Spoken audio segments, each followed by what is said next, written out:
الرحمن الرحيم هو الذي أرسل رسوله بالهدى ودين الحق ليظهره على الدين كله صدق الله العظيم. وقت قلیل ہے، صرف چند گزارشات کروں گا. ختم نبوت تھوڑا جی پیچھے یہ موضوع اس پر عام طور سے تین باتیں ہوتی ہیں.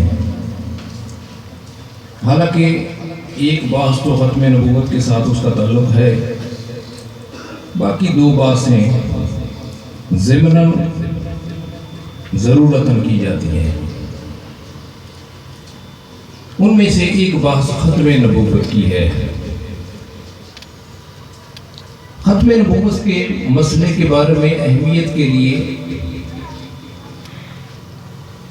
اتنی بات ہی عرض کر دینا کافی ہے. ایک جزیہ گزرا نظر سے فتاوی قاضی خان کا کہ وہاں قاضی خان تحریک فرماتے ہیں من ادعى النبوہ، ایک بندے نے نبوت کا دعویٰ کیا کہ میں نبی ہوں، مجھے نبوت رسالت ملی ہے. سننے والا دلیل کا مطالبہ کرتا ہے. سننے والا کیا کرتا ہے؟ دلیل کا مطالبہ کرتا ہے کہ تو جو نبوت کا دعویٰ کرنے لگا ہے، تیرے پاس دلیل کیا ہے؟ تو قاضی صاحب فرماتے ہیں یکفر، جس بندے نے اس نبی سے، جس نے اب پیغمبر کریم کے بعد نبوت کا دعویٰ کیا ہے، اس نبی سے نبوت کے پر دلیل کا مطالبہ کیا. آخر تردد تو تھا، جو دلیل کا مطالبہ کر رہا ہے اس نے دلیل مانگی کہ اپنی نبوت پہ دلیل دے، یہ بندہ دائرہ اسلام سے خارج ہو جاتا ہے. یہ قول کے مطابق یکفر. یہ اتنا قطعی مسئلہ ہے، اتنا واضح مسئلہ ہے. اللہ رب العزت نے قرآن پاک کے اندر اپنی وحدانیت کو ثابت کرنے کے لیے ایک انداز اختیار فرمایا ہے. کئی انداز کے ساتھ اپنی وحدانیت کو ثابت کیا ہے. ایک انداز جس کو علماء کہتے ہیں قیاس استثنائی، تعلیق بالمحال، یہ کام ہو ہی نہیں سکتا. اللہ رب العزت اپنی وحدانیت کے بارے میں فرماتے ہیں لو کان فیہما آلہۃ الا اللہ لفسدتا، لوگوں میرے علاوہ کوئی معبود نہیں ہے،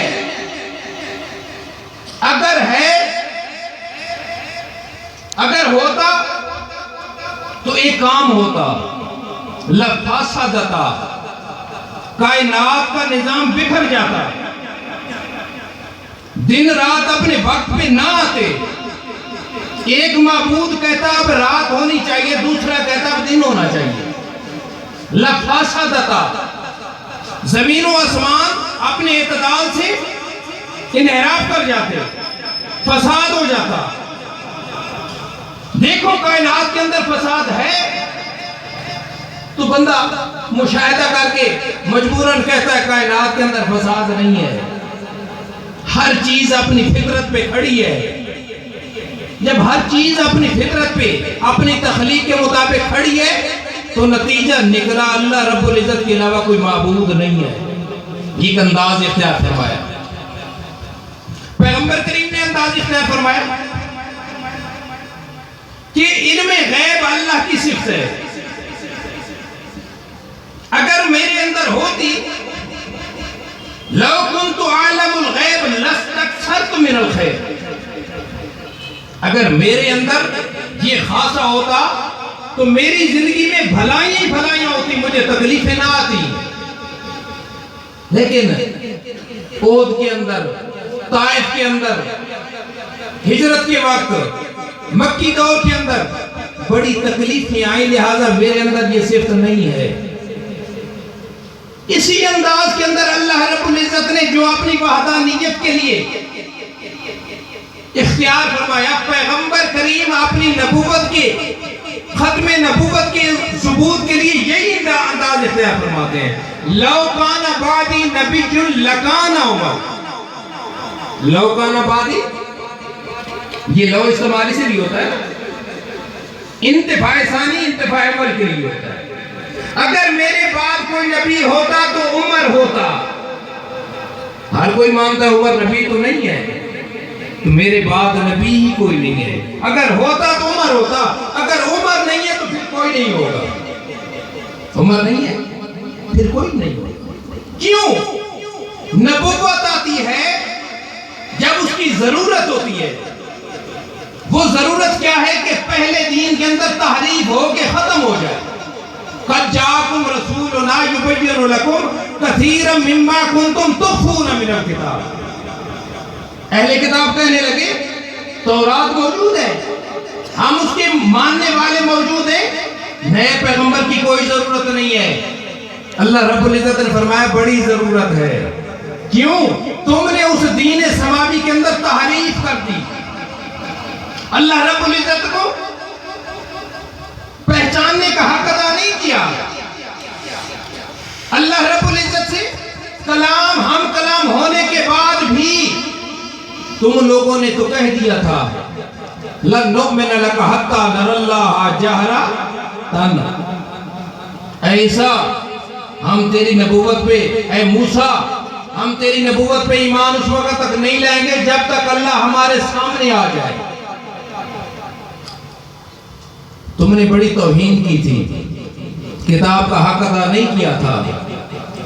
یہ دیکھو یؤمنون بالغیب، یؤمنون بالغیب، جو چیز پیغمبر فرماتا گیا اس کو مانتے گئے. تمہیں ایک سجدے کے لیے کہا تھا فادخلوا الباب سجدا فبدل الذین ظلموا قولا، تم نے وہ نہ مانا تھا. یہ تو وہ لوگ ہیں جو راتوں رات قیام و قعود کے اندر وقت گزر جاتا ہے. تم سے کہا تھا اللہ کے راستے میں انفاق کرو، خرچ کرو. تم نے کہا تھا ان اللہ فقیر ونحن اغنیاء، اللہ کوئی فقیر ہو گیا ہے جو انفاق کا حکم دیتا ہے. لیکن یہ لوگ یؤثرون علی انفسہم ولو کان بہم خصاصہ. ضرورت ہے، تم نے دین کی تحریف کر دی. تمہیں کہا گیا اللہ کے سارے پیغمبروں پہ ایمان لاؤ. یہودیوں نے عیسیٰ علیہ السلام کا انکار کر دیا، عیسائیوں نے موسیٰ علیہ السلام کا انکار کر دیا. قالت اليہود لیست النصارى علی شیء، قالت النصارى لیست اليہود علی شیء. لیکن یہ یؤمنون بما انزل الیک وما انزل من قبلک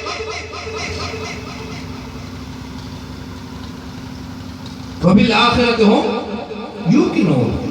تمہیں تو آخرت کے بارے میں کہا گیا تو کہتے ہو آخرت ہماری ہے. نحن ابناء اللہ وحبہ لن تمسنا النار الا ایاما معدودہ. دعوے کیے تم نے، لیکن یہ ہے ان لوگوں کا کیا حال ہے.